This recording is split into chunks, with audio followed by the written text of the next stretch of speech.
up, guys? Austin here from Airsoft Station, and today we are reviewing the new Elite Force CQC. Now, for those of you who have been in the airsoft community for a little while now, may be saying, But Austin, the Elite Force CQC has been out for years. Why are you calling it new?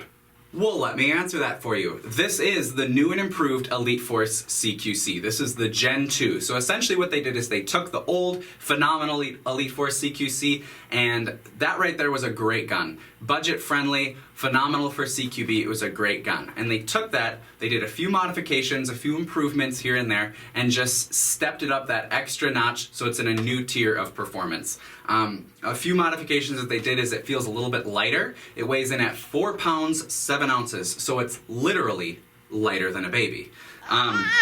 Also, the stock is one of the biggest differences. Instead of having the 2 tabs for the butt plate, which can break, are kind of hard to get, especially if you're wearing gloves, to pull that off and then have to do something with your butt plate, hopefully not lose it, change out your battery if you're doing it on the field, put it all together. Now it's a very slick, very smooth operation. There's just a single latch here. You pull it down and the whole thing hinges open to expose your crane stock. So it takes a normal crane stock battery, your nunchuck, your butterfly, either an 8.4 or 9.6. You can also use 7.4 LiPos in here. They'll fit just fine. Your Tamiya your standard mini Tamiya connector.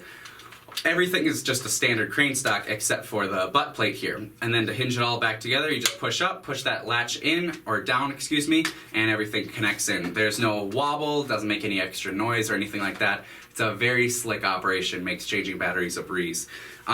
Still your standard 5-position adjustable crane stock here. To talk a little bit more about how this gun was designed, it was very much designed with CQB in mind. As you can tell, it's just very small, very stubby, especially when you collapse that stock. Lightweight, extremely maneuverable, all that fun stuff for the externals, but also the internals. It's shooting about 330 FPS, which is great for CQB, especially keeping in mind that a lot of places have the FPS limit or the FPS cap much lower than on fields. But let's say you did take this out on the field. Let's say you're a younger player or a smaller player and you just want a smaller frame gun and it has nothing to do with the fact that it's CQB friendly. You want to take it out on the field? Great. It's got a great hop-up system in there. It's the drum style rather than the standard like the 3-gear wheel style.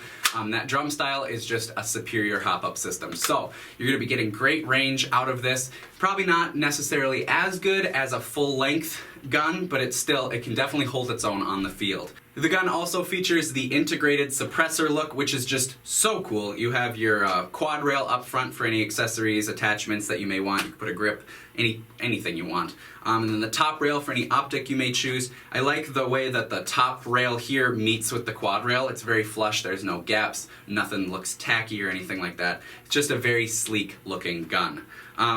The grip is another thing I like. It's texturized and it flares out a little bit, so it's very comfortable to hold all day long.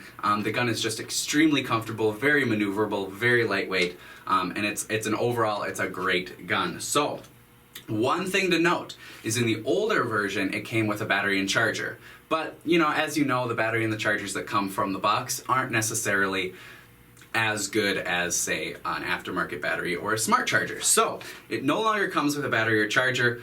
It's still the same price as it used to be, but you're paying for the modifications or the improvements, and so you will have to pick up a battery and charger. So just keep that in mind. It doesn't come with the battery or charger anymore. It does come with the gun, the magazine, a very in-depth instruction manual, and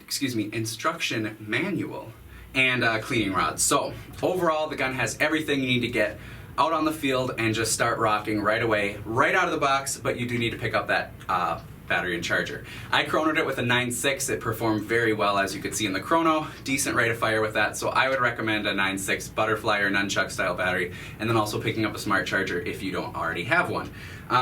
That's about it for this review. As you can see, it's a cool little gun. It's this little stubby M4. It's just great. So that's about it for this review. Until the next one, have a good one, guys.